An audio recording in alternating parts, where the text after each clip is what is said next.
Who would have thought that a director born in India and finished schooling in military academy would eventually become a director and shoot a Japanese indie film that seems to have captured the essence of the country's cinema and its people in his future debut?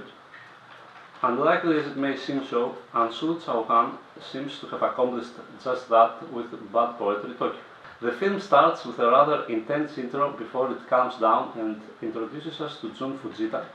a 30-year-old woman who majored in English at Tokyo University and is an aspiring actress.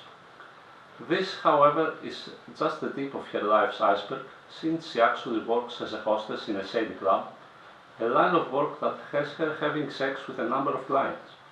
Her life is difficult, despite the presence of Taka, her boyfriend, who also works in the club as bartender, but she remains optimistic, saves most of the money she is paid, and is really close on landing an acting part that will change her life. Unfortunately, her boyfriend betrays her, the job in the club goes completely wrong, and a physically and emotionally traumatized Jun finds herself back in her hometown in Nagano, a place she left 5 years ago, not being able to withstand her family situation. Once again, though, she has to face some terrible situations, despite the fact that an old boyfriend, Yuki, is there to support her. Anshul Chauhan directs and pens an intense film that highlights a number of topics with shocking realism, stripped of any kind of beautification. The world of escorts is the first one, with the presentation being filled with violence, orders that defy even the natural needs of the woman involved, and the hopelessness that eventually comes hitting at Jun's door in the crudest way. The second is abuse, and particularly towards women, with Jun being presented as a strong woman who finds herself powerless in the midst of the men around her, which include Taka, her boss in the hostess club, and her father. This is actually the third topic, regarding the role of women in a world which is definitely dominated by men. In this setting, Jun finds herself stripped of any kind of dignity, hope, and eventually purpose, despite some very minor moments of peace and quiet. Eventually, violence seems like the only solution, but again, Chauhan makes no effort to present it as something that brings salvation or catharsis, but simply as a last resort for a woman who has become the recipient of an amount of violence that cannot be contained anymore, and inevitably externalizes. Chauhan makes a point of deconstructing his main character, both psychologically and physically, with Jun appearing gorgeous, purposeful, and keeping it quite well together in the beginning,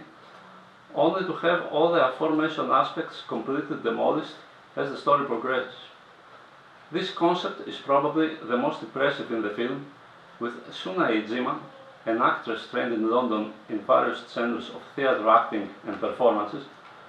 giving an outstanding performance as a woman who finds her situation becoming worse and worse despite all her efforts.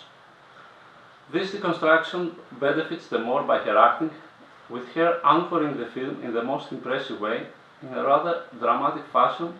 stripped though by almost any kind of hyperbole. The awards she received from Best Actress from Osaka Asian Film Festival and a number of other festivals around the world are well deserved. Also, Mochizuki as Taka is quite convincing as the cunning boyfriend, while Takashi Kawaguchi highlights his country bumpkin, simplistic nature with gusto. Max Golomidov's cinematography moves along the same brutally realistic lines that do not shy away neither from sex nor violence,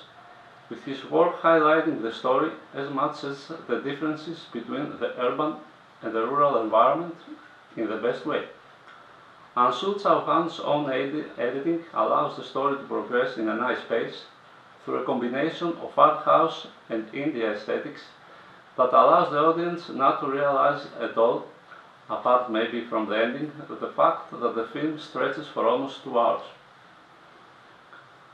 Bad Poetry Tokyo is a great feature debut as much as an impressive sample of Japanese indie cinema by a director who shows much potential.